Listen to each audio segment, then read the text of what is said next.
Hey everyone, Michael again on the Archangel 15. Thanks for taking the time to stop in and watch this video. I want to start off with a disclaimer. I'm not a medical doctor, psychologist, or psychiatrist. Please consult a specialist in your particular area of need before making any medical related decisions. This presentation is going to be on the placebo effect. I've talked about this in detail in past presentations, but wanted to elaborate on some more findings that I've done with some research over the last year or so. Much of the information in this presentation is based on the book You Are the Placebo by Joe Dispenza. I highly recommend this resource if you're interested in this topic as well. There's some other good resources on the placebo effect as well. There's not a whole lot out there, but it's very, very intriguing when you start to get down into it. It's pretty amazing how our thoughts can basically manifest into a reflection into our consciousness and our overall health and well-being. I have a major love of exploring things that remain a mystery and also for psychology. I try to wake people up to the varying agendas that exist to basically keep us enslaved and to meanwhile line the pockets of some greedy corporations. So let's begin. As you may or may not know, before a drug gets FDA approval, it goes through a series of single, double, and triple blind studies. This is to evaluate the effectiveness of the drug. They basically do this opposed to taking placebo, which is essentially a sugar pill with no medicinal value at all.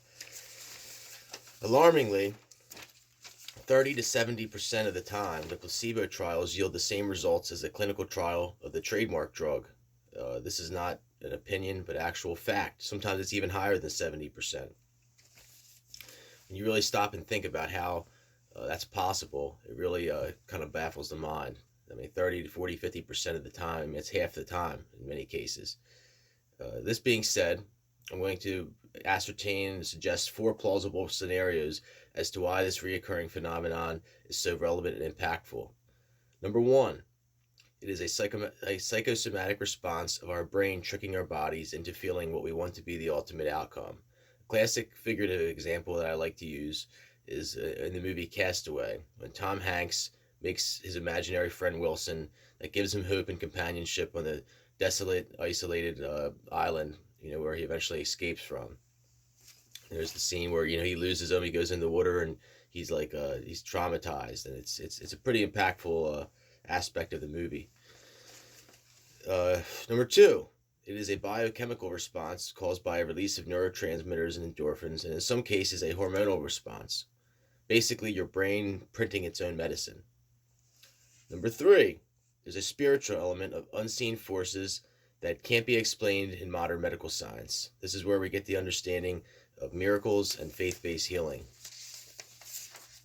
Number 4, possibly a cause of this phenomenon is a combination of all the above factors, maybe combined, or sometimes it's this one, sometimes it's that one. So before we go any further, I want to emphasize my major disdain and in some cases hatred for many members of the medical community, various doctors, specialists, and it ties all in together with the pharmacology industry, the university system, a lot of other people that play this game.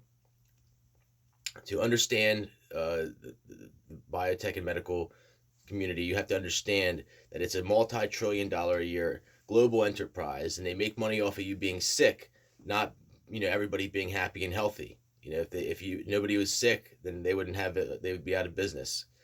They wouldn't be able to go on their island getaways and their ski trips and everything else. In past presentations, I talked about suppressed medical science, cures, and various other things, and basically homeopathy, naturopathy, suppressed oxygen therapy. I really recommend that you watch my 35% food grade hydrogen peroxide oxygen therapy video. I can tell you that it is not based on the placebo effect. It enables real results. Pretty amazing stuff there.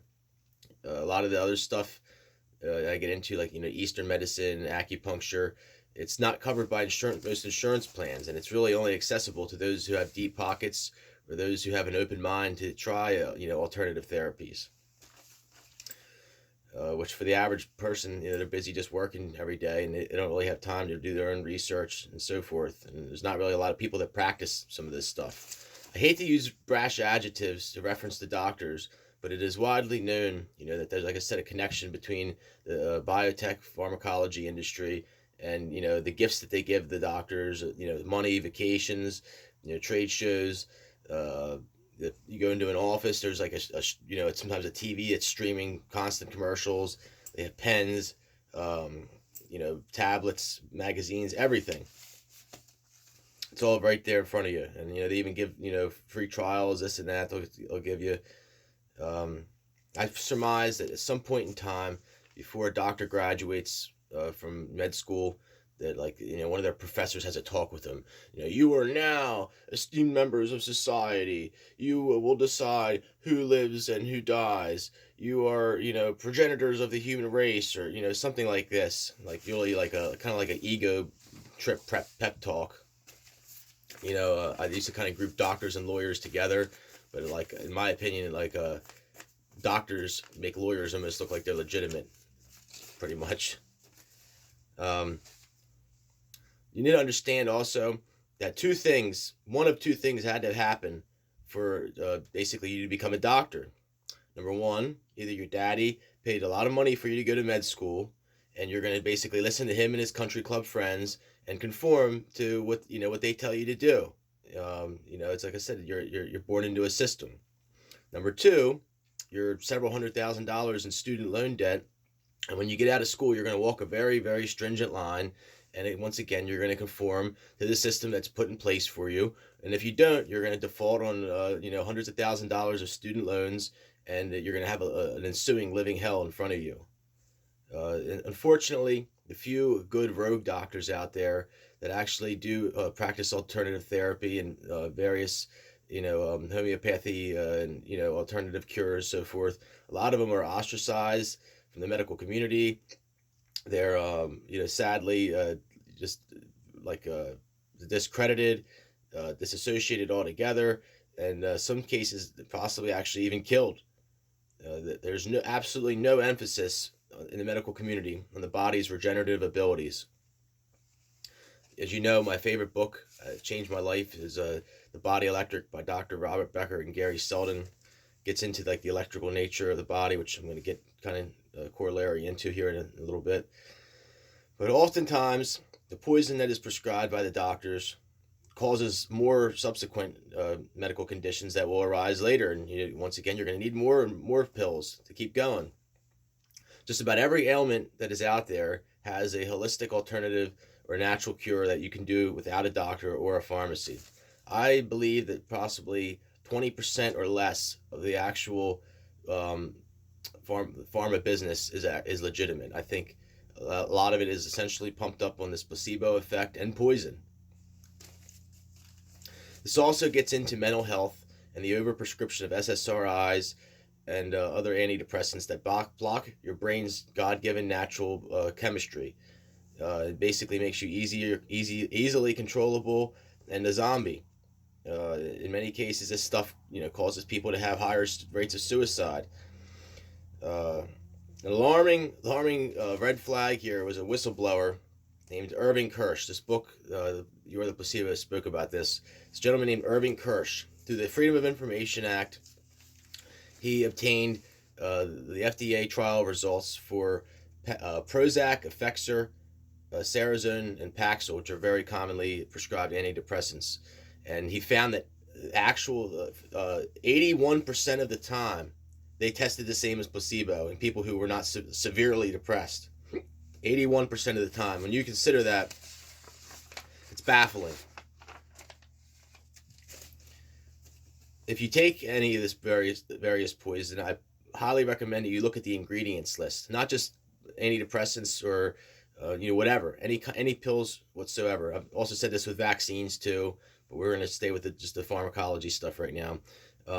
There's stuff like aluminum, titanium dioxide, mercury, barium, fluoride, silicates, dyes, and other harmful known neurological toxins and stuff does not belong in your body. These drugs basically wussify people, put them in a stupor, and like I said, in many cases, risk or increase the risk of mental illness, suicide, and other long-term debilitating things. A lot of times they'll give you, they call it, it's known that they cause dementia and Alzheimer's as well. You go ahead and put aluminum in your body. What do you expect? My goal here is not to be regressive in my discourse on various topics, but rather to start a forward-thinking dialogue and to promote self-help and healing without the need for doctors and pills. I have attempted several alternative healing and holistic medicine medical ventures on my own and had them basically thwarted. You see, there's a lot of pushback here.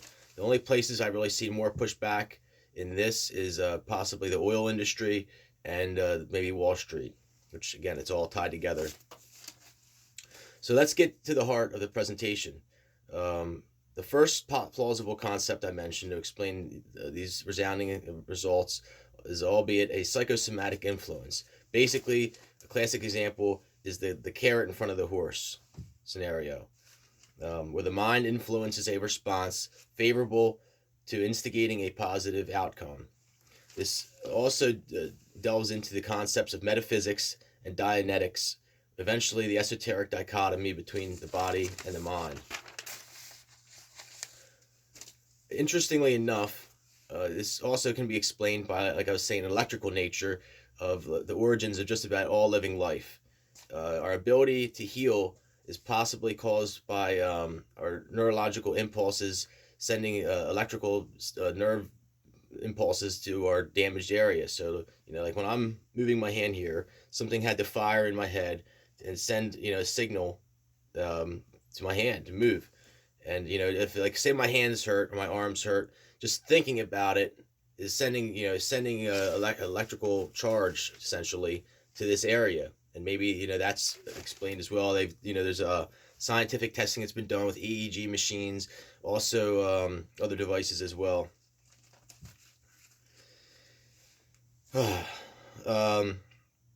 Also, it's very important to note the antithesis of the placebo effect, which is the nocebo effect.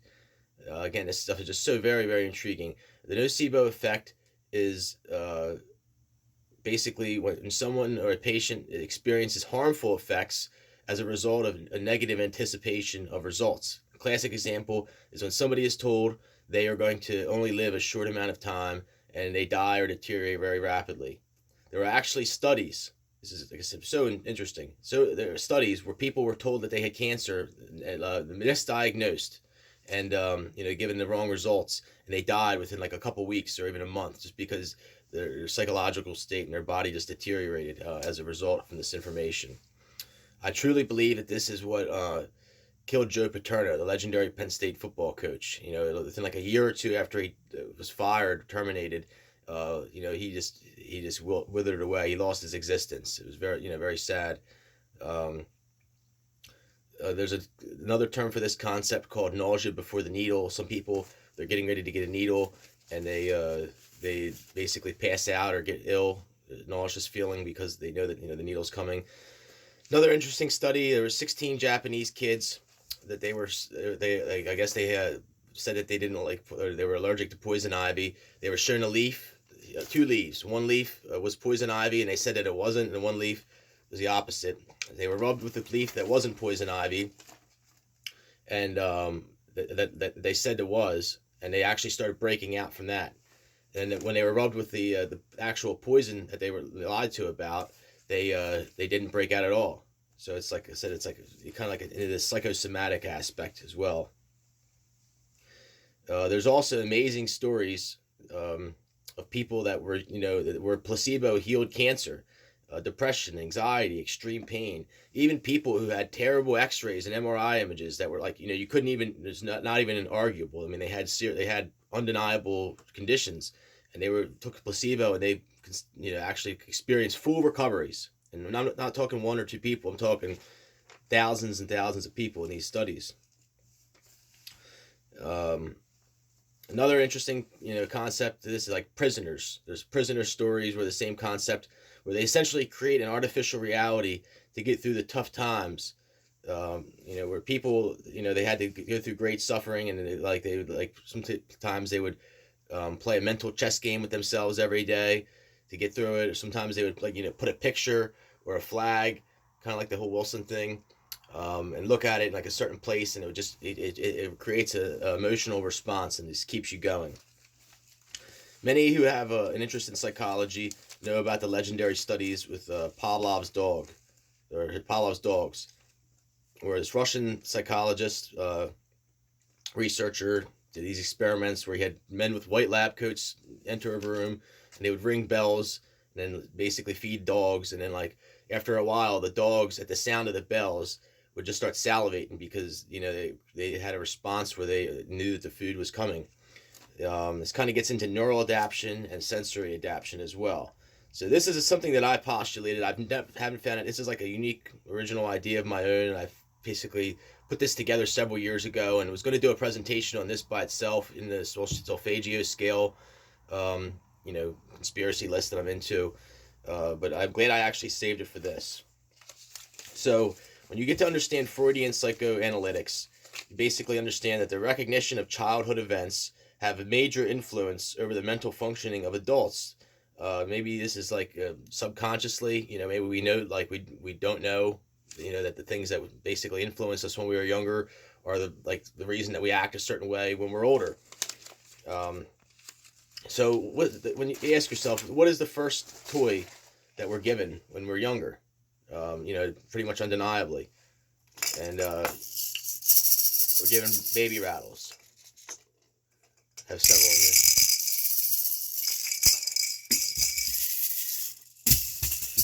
That alarmingly sounds very similar to pill bottles. If you actually put it up to like a scanner, like for musical instruments or something, you'll see that if the frequency it vibrates at is 417 to 432 hertz. It's a very special frequency. It actually has the ability to stimulate healing, almost just the frequency itself, but it also gets into neural adaptation and sensory adaptation. Like I said, gets into the solar harmonic spectrum and the solfeggio scale. And the 432 hertz is a very special frequency, which basically all of Mozart's music and all like the old concert hall classical music, the instruments were tuned to 432 hertz tuning, as to opposed to the 440 hertz tuning they're doing now. They changed it to the 440 on purpose because they knew that the impactful effect that the 432 had on the brain and the psychological state of people. And it gets into, there's like a Mozart effect as well, other things that kind of back this up. It's really interesting. Another concept that ties into this is people who go tuna fishing. They basically, like, I've heard stories where they'll go out and bang pots and pans together to mimic a scallop boat. Scallop boat is out catching scallops, one of the tuna's favorite food, and they after they clean them, they shuck the waste in the water, and the tuna come and they get their easy free meal, and they know, like, I guess the sound of a scallop boat, like I said, once again, feeding time, just like Pavlov's dogs. Real interesting concept there. Take it for what it's worth. In the future, I'd like to talk more about the solfeggio scale, solar harmonic spectrum, and other things that get into healing with that. Major passion of mine. So moving along, the next hypothetical reason for this enigmatic phenomenon: a biochemical release of neurological transmitters, endorphins, and in some cases a hormonal response. Brain scans have in many cases confirmed this, and it as I mentioned earlier, there's an electrical connection with stimulation to the traumatized areas through a neurological synapse. It kind of sort of ties into the spiritual aspect of things as well, which is number 3, which I will get to later. But I don't believe that it really is the same. Basically, when you get into quantum physics, you understand that even our thoughts, even in their most innate form, are matter. Like I said, to send the signal to my hand to move, that there had to have been something released or something to send it. It's like it gets into the power of positive thinking. There's a lady named Dr. Valerie Hunt who did profound research on this, as like kind of gets into this whole biofield understanding as well. She did these videos in the 1980s where she would had a special camera. You can actually look at these on YouTube. I really recommend you check it out if you're interested in this. She would have people that were like, in bar settings, and like she could see like a negative aura over them, like, or just like, smoking and doing regressive things. And then people that were like in church or other things as well, and they had a more uplifting, vibrant field as well. There's a device known as a squid magnetometer, which actually proves the existence of this biofield. It's not like speculation anymore. Like I said, there's interesting stuff there. Someone once said, laughter is the best medicine. There's a lot of truth to this. As well as laughter, love also releases endorphins into our brain and bodies from our endocrine system. And also dopamine. It's in 1975, John Hughes discovered an amino acid molecule in pigs that had the same qualities of morphine. It helped explain how morphine receptors in our brains work. The word endorphin is actually derived from the prefix endocrine and the suffix from morphine.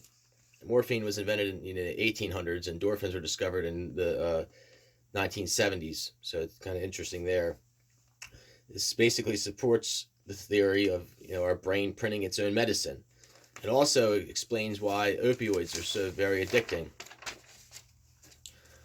I can personally attest to the love aspect playing a part in this. If you have ever experienced love in its true form, you understand that it can be very, very intoxicating. Hate is also an effective tool for this same concept as well. Kind of like an example is metal music. Please never underestimate the value and power of your thoughts and your brain's true potential.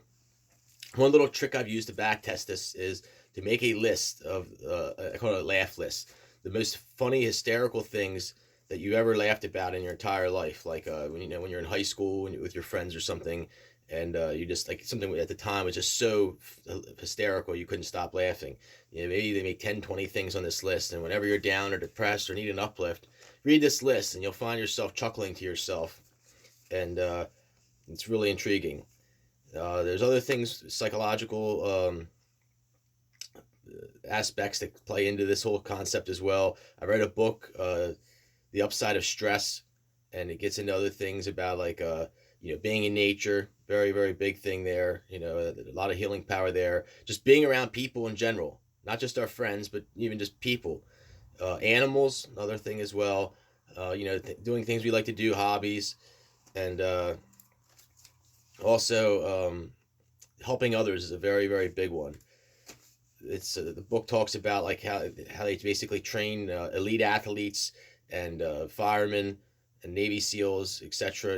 Other military personnel, and there's like amazing stories of people that do amazing things under stress. You learn to thrive in a stressful situation to like build off of it.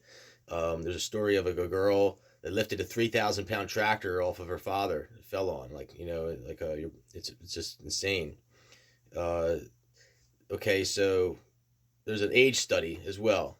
They took a group of older men, I think they're in their like 80s or 90s, put them into a younger boys camp, and like told them to like basically do things like a young kids do,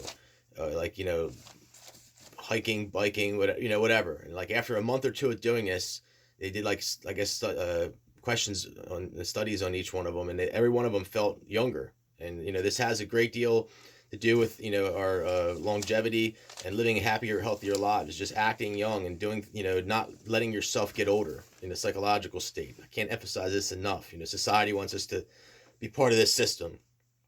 Where we go to college, get our job, have a mortgage, have kids, and then we die. But we were truly intended to have for so much more in our lives, to enjoy life and not be a slave. So much more basic stuff I could go into on hormones like estrogen, testosterone, and pregnant woman. While on the topic of pregnancy, it's very interesting. Just the parental function that plays into this. Just waking up for your kid's sake every day is another aspect that'll keep you going. Very interesting there. Flight or fight response. They did studies with the trademark drugs where they actually gave them to people and then removed them and then gave them placebo, and they actually had the same results. There's actually brain scans that back this up as well. I'm not going to go into brain waves, but if you're interested in all this, please understand how alpha, delta, theta, and gamma waves work. It ties into the whole thing. So moving along, we're at the spiritual element, perhaps the most intriguing and controversial of all. I personally believe in God and the power of prayer, but don't confine my beliefs to one structured religion. Perhaps another video, another day. My thoughts on this, basically, this element, can't be explained by modern medical science. There's no, it's the unseen forces of God, spirits, angels, aliens, whatever you want to say. If you talk to enough doctors, nurses, trauma practitioners, specialists, surgeons, whatever, you'll see that they definitely have seen miracles. Most of them. I mean, maybe not all. Maybe some are more nihilists or atheists, but there was a study done several years ago that shows that spiritual healers, certain people, have the ability to influence growth in petri dishes from thousands of miles away. And I think that's really intriguing. Like they put two of them together, and like the one specific one that they want to influence, they can actually influence from, like I said, remote locations thousands of miles away. It's like proven. Very, very, very interesting study there. Certain people from certain bloodlines have the ability to heal as well. The ABRH negative bloodline. I did a full presentation on this. Zio Global Truth, Great Conspiracies in the ABRH negative bloodline. Other Slavic, Ashkenazi Jewish people, Jewish people in general, African shamans, other people have been known to stimulate healing more than others. Jesus Christ, like I said, had the ABRH negative blood type. People could just touch his garments and be healed, supposedly. Very, very interesting, with that whole concept. Gets into the whole kind of Da Vinci Code thing. The Roman Catholic Church is on a pernicious effort to, kill people off from that particular bloodline. I'm going to kind of make a connection here in a minute. Personally, I don't believe the spiritual connection is like basically brought into its full potential. There's an enigmatic connection between science and this, like I said, spiritual element, religion, where it all ties together.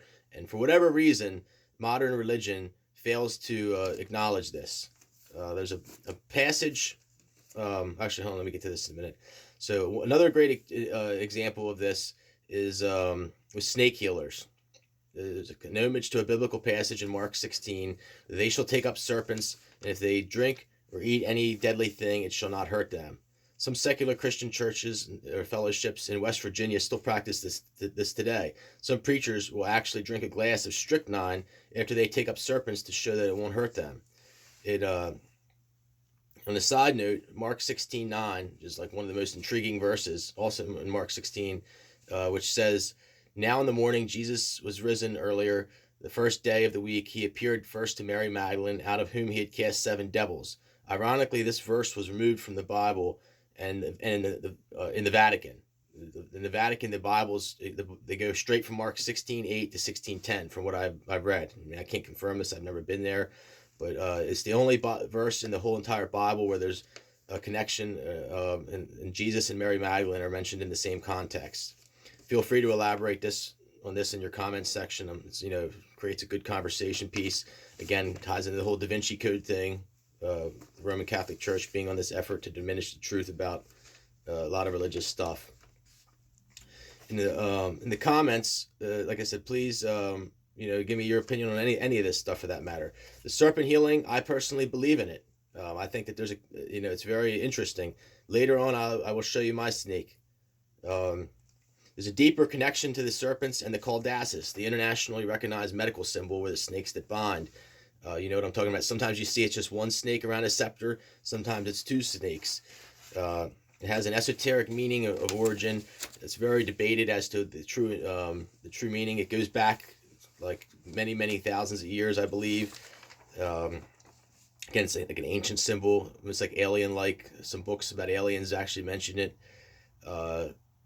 Places where the places where the snakes cross each represent one of the 7 chakras. There's like 7 spots where they cross. There's 7 chakras on the body, also 7 chakras on the earth.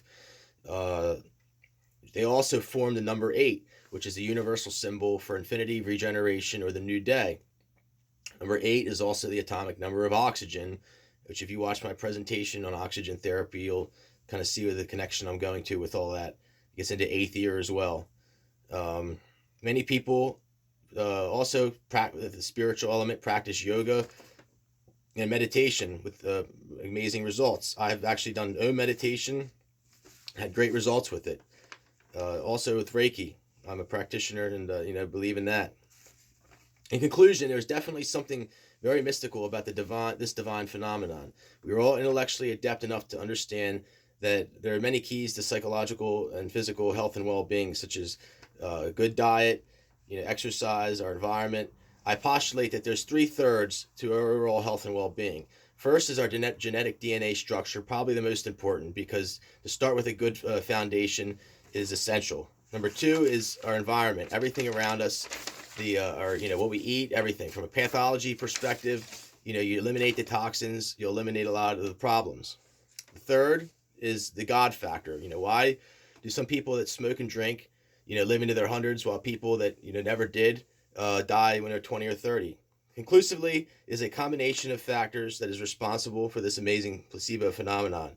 Never underestimate the power of our thoughts and feelings. Try to learn how to rewire your psyche and break free from the self-imposed restrictions, dogmatic tendencies, and the rigid constraints that society and our peer influences have imposed to manipulate us and control us. We should all strive to exist off of pure consciousness. If you are still with me, thank you for your time in watching my video. I pray that truth, love, and good will always win out in the end.